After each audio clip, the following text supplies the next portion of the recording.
أعوذ بالله من الشيطان الرجيم بسم الله الرحمن الرحيم ما كان على النبي من حرج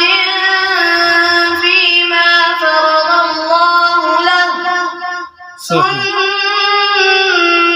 الله في الذين خلوا من قبل وكان أمر الله قدرا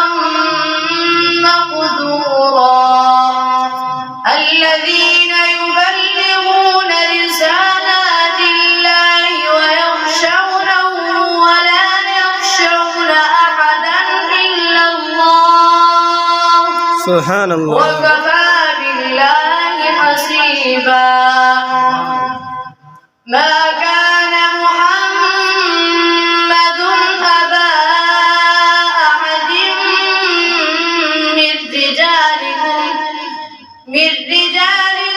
ولكن رسول الله وخاتم النبيين وكان الله بكل شيء عليما صدق الله العظيم.